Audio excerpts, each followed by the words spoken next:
성공을 위해서는 재산, 유전자보다 그 사람이 받는 신호가 더 중요하다는 것입니다.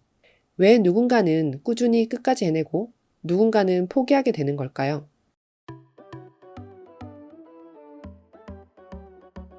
만약 과거로 통하는 시간의 문이 열려서 단 2권의 책만 보낼 수 있다면 학생인 자신에게 어떤 책을 보내시겠어요? 이번 영상에서는 제가 보내고 싶은 2권의 책을 소개해 드리겠습니다. 시간의 문이 열려서 어린 날에 저에게 보내고 싶고 지금 공부하느라 힘든 시간을 보내고 있는 학생들에게도 꼭 소개해 드리고 싶어요. 첫 번째 책은 정주영 작가님의 하버드 상위 1%의 비밀이라는 책입니다. 이 책을 쓰시는데 10년의 시간이 걸린 만큼 깊이 있고 정선된 내용을 담고 있습니다. 결론부터 이야기하면 성공을 위해서는 재산, 유전자보다 그 사람이 받는 신호가 더 중요하다는 것입니다. 여기서 신호는 말과 행동 등을 통한 인정, 칭찬, 꾸중, 비판 등의 한 사람에게서 다른 사람에게로 전해지는 메시지라고 볼 수 있습니다. 이 책에서는 신호를 다루는 힘과 깊은 이해의 힘, 2가지에 대해 이야기하고 있습니다. 먼저 신호를 다루는 힘에 대한 내용입니다. 성공을 위해서는 끝까지 꾸준히 하는 힘이 중요한 것은 누구나 잘 알고 계실 것입니다. 그에 관해서는 그릿이라는 책에 잘 나와 있죠. 그러나 그 중요한 것을 누구나 잘 알지만 누구나 꾸준히 하지는 못합니다. 왜 누군가는 꾸준히 끝까지 해내고 누군가는 포기하게 되는 걸까요? 하버드 상위 1%의 비밀이라는 책에서는 그 이유를 신호에서 찾고 있습니다.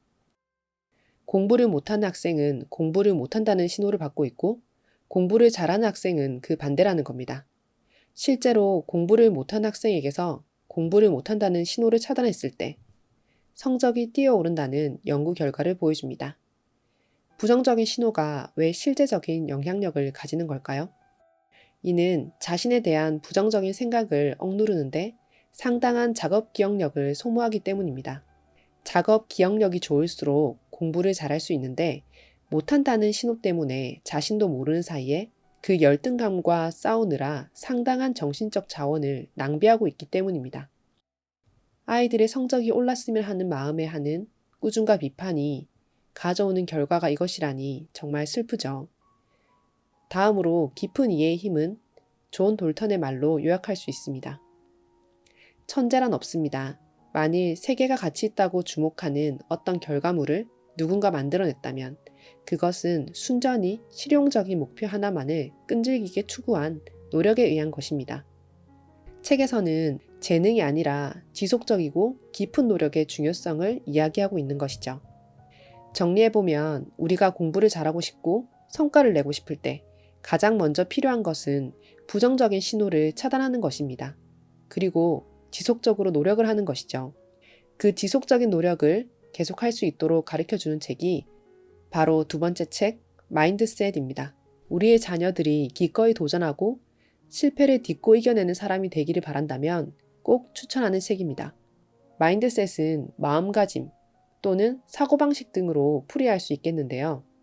마인드셋은 2가지로 나눌 수 있습니다. 첫 번째는 자신의 재능과 노력이 불변하고 고정되어 있는 자질이라고 믿는 고정 마인드셋입니다.